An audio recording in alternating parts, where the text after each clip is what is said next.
अस्सलाम वालेकुम। Class 10 lecture number 42 हिस्सा नज़्म में से पहली नज़्म है मैदान करबला में गर्मी की शिद्दत। इसके शायर का तारुफ आप देख रहे हैं, मीर अनीस इसके शायर हैं। बुक के आगाज़ में दो नज़में दी गई थी, हम्द और नात, जिनको हम कर चुके हैं पहले से ही। उसके बाद हिस्सा नसर आ गया। हिस्सा नसर में तमाम असबाक हैं और उसके बाद आखिरी सबक के बाद हिस्सा नज़्म जो है वो शुरू हो रहा है। तो हिस्सा नज़्म में से फिर ये पहली नज़्म है। वैसे ये हमारी तीसरी नज़्म है, लेकिन अगर हम हिस्सा नज़्म को खोलेंगे तो उसकी ये पहली नज़्म है। सफ़ा नंबर, किताब का सफ़ा नंबर 116। अपनी पेंसिल्स, लेड पेंसिल्स और अपने हाइलाइटर्स अपने पास रखें। साथ साथ आप लोग ऑब्जेक्टिव को मार्क करते जाएंगे, हाईलाइट करते जाएंगे। जो मुश्किल अल्फाज होंगे उनके मायने ऊपर लिखते जाएंगे। मीर अनीस का सने पैदाइश और सने वफात लिखा हुआ है। 1804 में पैदा हुए और 1874 में वफात पाई। मीर अनीस का असल नाम सैयद बब्बर अली और तखल्लुस अनीस था। असल नाम को करें और उनके तखल्लुस को मार्क करें। असल नाम था बब्बर अली और तखल्लुस क्या था? अनीस। इसको हाईलाइट कर लें ऑब्जेक्टिव के लिए। आप फैज़ाबाद में पैदा हुए, जाए पैदाइश को हाईलाइट करें। फैज़ाबाद।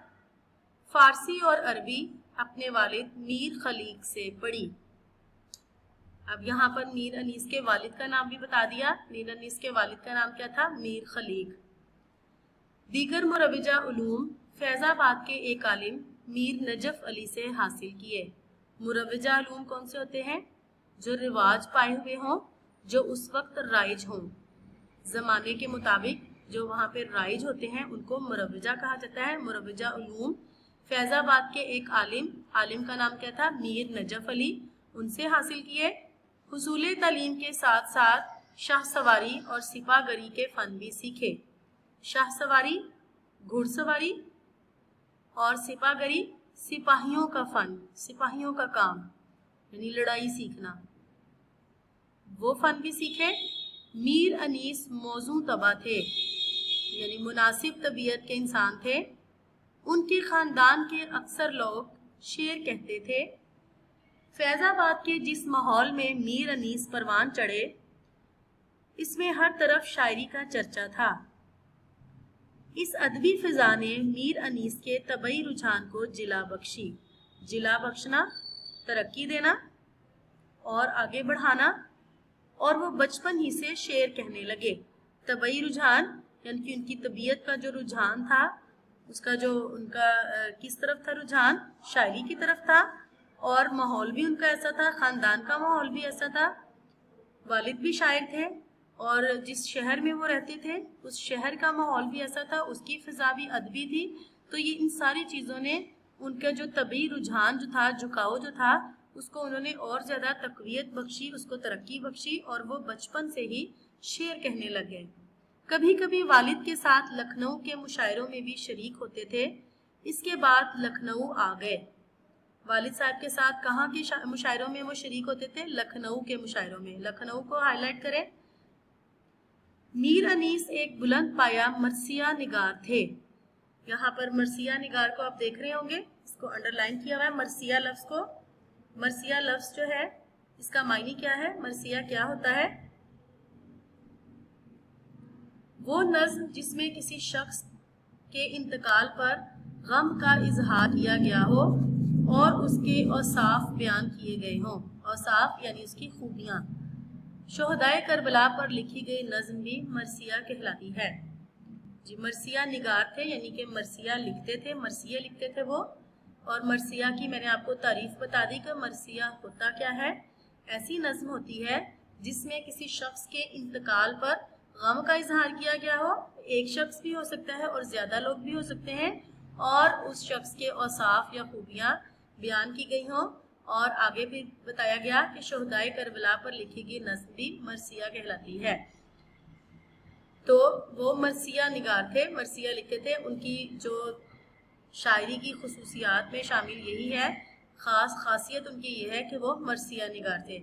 उनके मरासी में सोज़ो गुदास, किरदार निगारी, जज्बात निगारी और मंजर कशी के बेमिसाल नमूने मिलते हैं। मरासी लफ्ज़ है, मरासी मरसिया की जमा है कि उनके मरासी जो हैं उनमें क्या क्या खसूसियात हैं, उनकी क्या क्या औसाफ हैं उनके अंदर, कि उनमें सोज़ो गुदाज एक तो पाया जाता है, गम व अलम की कैफियत पाई जाती है, किरदार निगारी यानी किरदारों को उन्होंने बहुत उम्दा तरीके से बयान किया है, जज्बात निगारी जज्बात को बयान किया है, और मंजर कशी यानी बहुत ही खूबसूरत अंदाज से उन्होंने मनाजिर को बयान किया है। और उनकी ये मरासी जो हैं इन चीज़ों के बेमिसाल नमूने इसमें मिलते हैं उनके मरासी में, जो उनकी कादुल कलामी की दलील हैं। कादुल कलाम क्या होता है? कलाम पर कुदरत रखना। कादुल कलामी यानी उनकी कलाम पर कुदरत रखने की जो खसूसियत है, जो उनकी ताकत है, उसकी दलील हैं। ये सारे के सारे उनके मरासी दलील हैं यानी सबूत हैं। उन्होंने वाक़यात और जज्बात के नहायत खूबसूरत मुरक्के पेश किए हैं। मरसिया पढ़ने का अंदाज ऐसा था कि समा बांध देते थे। समा बांध देना यानी एक फ़ज़ा कायम कर देना। उर्दू के मारूफ मुहक्किक हाफिज महमूद शेरानी के बकौल वो अक़लीम मरसिया गोई के शहनशाह थे।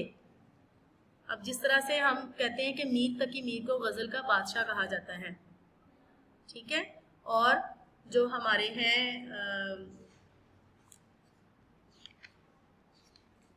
हसरत मोहानी जो है, हसरत मोहानी को रईसुल मुतगज़्ज़लीन कहा जाता है। तो इसी तरह से जो मीर अनीस हैं इनको मरसिया गोई का शहनशाह कहा जाता है। अक़लीम मुल्क को कहते हैं, मुल्क को कहते हैं। तो मरसिया कहने वाले लोगों में, मुल्क से यहाँ मुराद वो हल्का हवाब आ जाएगा जो कि मरसिया निगार थे, उन लोगों के शहनशाह थे, मरसिया गोई के शहनशाह थे। मीर साहिब बहुत पुरगो थे। पुरगो का मतलब बातें करने वाला, बातूनी, बहुत ज़्यादा बातूनी थे मीर साहब। उन्होंने मुतअद्दिद मरसिये लिख डाले, मुतअद्दिद लातदाद, और कोई मरसिया 150-200 बंद से कम का ना होगा। लेकिन बावजूद पुरगोई के उनके कलाम में कहीं इब्तिज़ाल या आमियानापन नहीं आने पाया। इब्तिज़ाल क्या होता है? अखलाकी पस्ती या हल्कापन, और आमियानापन भी घटियापन को कहते हैं। ये नज़्म उनके एक तवील मरसिये का हिस्सा है जो इनके तख़य्युल, मंजर निगारी और लफ्ज़ी तस्वीरकारी की उम्दा मिसाल है। यानी जो मरसिया हम पढ़ने जा रहे हैं, मैदान करबला में गर्मी की शिद्दत, ये एक उनका तवील मरसिया है। और ये इस नज़्म के अंदर, इस जो हमारी बुक का हिस्सा है, इसके अंदर 18 अशार हैं, ठीक है। ये मुसद्दस की शक्ल में ये नज़्म उन्होंने लिखी हुई है, यानी 6-6 मिसरों पर मुश्तमिल है इसका एक बंद, और इसके 18 अशार हैं। और ये 18 अशार सिर्फ उनके उस मरसिये का एक हिस्सा है। तो कितना तवील वो मरसिया होगा जो हम इसका एक हिस्सा इस किताब में पढ़ेंगे। ये मरसिया उनके तख़य्युल यानी उनके ख़यालात, मंजर निगारी और लफ्ज़ी तस्वीरकारी यानी लफ्ज़ों के साथ उन्होंने किस तरह से तस्वीरें जो हैं वो पेश की हैं, उसकी उम्दा मिसाल है। उनके कुछ मरासी इंतखाबे मरासी अनीस के नाम से, मजलिस तरक्की अदब लाहौर से, और अनीस के मरसिये 2 जिल्दें, मुरतबा साले आबद हुसैन, रुबायात अनीस और अनीस के सलाम नामी कुतब भारत से शाया हो चुके हैं। ये हमने अपने मुसन्निफ का तारुफ पढ़ लिया। अब हम अपने नेक्स्ट पेज की तरफ चलेंगे, पेज नंबर 117। उसमें हम पेज नंबर 117 पर हम जो है अपनी नज़्म की रीडिंग करेंगे, मैदान करबला में गर्मी की शिद्दत। तदरीसी मकासद है इसके। तदरीसी मकासद में भी यही बताया हुआ है कि मीर अनीस किस तरह के शायर हैं और मरसिया क्या होता है। और ये नज़्म जो है ये मुसद्दस की हैयत में है, हैयत शक्ल को कहते हैं, यानी मुसद्दस की शक्ल में लिखी है मीर अनीस ने। मुसद्दस क्या होती है? ऐसी नज़्म जो कि 6 मिसरों पर, जिसका हर बंद 6 मिसरों पर मुश्तमिल हो। तो नज़्म की हम रीडिंग करेंगे। गर्मी का रोज़े जंग की क्यों कर करूं बयां, डर है कि मिसले शमा न जलने लगे जुबां। इस शेर में शायर कह रहे हैं कि गर्मी जो है उसका बयां मैं क्यों कर करूं, क्यों कर कैसे।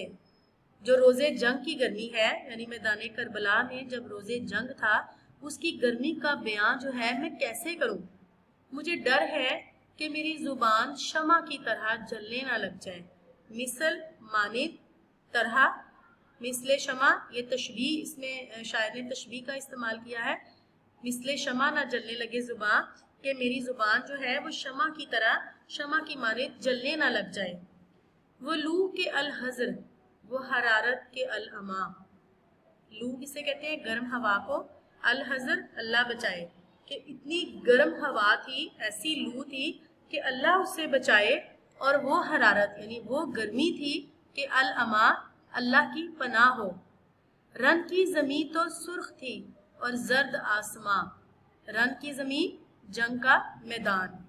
جنگ کا میدان کیا تھا؟ سرخ تھا, ہو چکا تھا, اور زرد آسمان پیلا ہو چکا تھا. اب یہاں پر شاعر نے سرخ اور زرد رنگ کو آگ اور دھوپ کی وجہ سے جو ہے وہ گرمی کی شدت کو بیان کرنے کے لیے رنگوں کا استعمال کیا ہے کہ جو جنگ کا میدان تھا اس کی زمین جو تھی وہ سرخ ہو چکی تھی. آگ جو ہوتی ہے ہمیں سرخ اس کی رنگت جو ہے وہ نظر آتی ہے, اور دھوپ جو ہوتی ہے وہ ہمیں پیلی نظر آتی ہے. تو آسمان جو تھا وہ دھوپ کی شدت کی وجہ سے زرد یعنی پیلا ہو چکا تھا, اور زمین جو تھی وہ گرمی کی وجہ سے سرخ ہو چکی تھی, ایسے جیسے کہ اس پہ آگ لگ چکی ہو.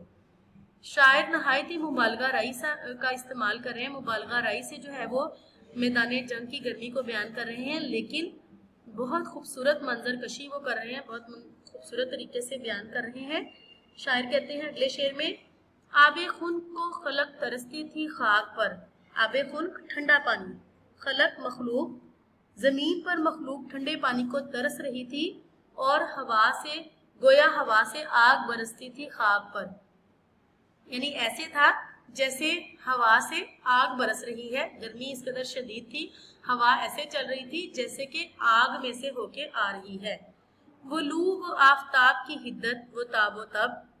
لو پھر وہی گرم ہوا کو کہتے ہیں, حدت تپش, تاب و تب چمک دمک, کہ اتنی گرم ہوا تھی اور آفتاب یعنی سورج میں تپش اتنی زیادہ تھی اور اتنی چمک دمک تھی.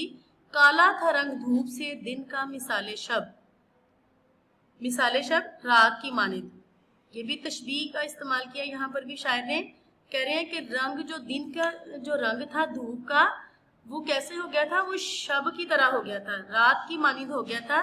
جیسے رات کالی ہوتی ہے اسی طرح سے دن کا رنگ کالا ہو گیا تھا. کالا کیسے ہو گیا تھا کہ جب آگ سے لگی ہو اور آگ کے بعد اس سے دھواں نکلتا ہے تو آگ اور دھوئیں سے کے امتزاج کے ساتھ وہ ایک جو سیاہی ایک ملگجا سا رنگ بن جاتا ہے.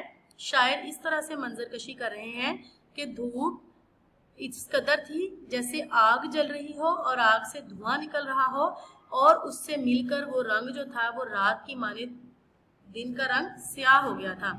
خود نہر القما کے بھی سوکھے ہوئے تھے لب. نہر القما جو ہے وہ میدان کربلا میں بہنے والی ایک نہر کا نام ہے. لب سے مراد ہے نہر کا کنارہ, کہ نہر القما کا کنارے بھی سوکھے ہوئے تھے, اس قدر گرمی تھی. خیمے جو تھے حبابوں کے تپتے تھے سب کے سب. حباب جو ہے وہ بلبلے کو کہتے ہیں, اور اس سے مراد ہے سجاوٹ, کہ ان کی خیموں کی سجاوٹ بھی جو تھی وہ ساری کی ساری جو تھی وہ خراب ہو چکی تھی. ہر چیز جو تھی دھوپ سے گرمی سے تپ رہی تھی. اڑتی تھی خاک خشک تھا چشمہ حیات کا. ہر طرف مٹی اڑ رہی تھی, دھول اڑ رہی تھی, ہر طرف گرمی ہی گرمی تھی. پانی کا کہیں قطرہ بھی نہ تھا, پانی کا نام و نشان بھی نہ تھا. چشمہ حیات سے مراد ہے زندگی کا چشمہ. یہاں پہ مراد ہے خاندان رسول صلی اللہ علیہ وآلہ وسلم, یعنی حضور صلی اللہ علیہ وسلم کا خاندان جو تھا وہ ان کا چشمہ حیات, یعنی ان پر زندگی نے جو تھے اپنے دروازے کے لئے بند کر لیے تھے, اپنی مہربانیاں ختم کر دی تھی. ان کو پانی کہیں بھی میسر نہیں تھا, ہر طرف خشکی تھی, ہر طرف پیاس تھی.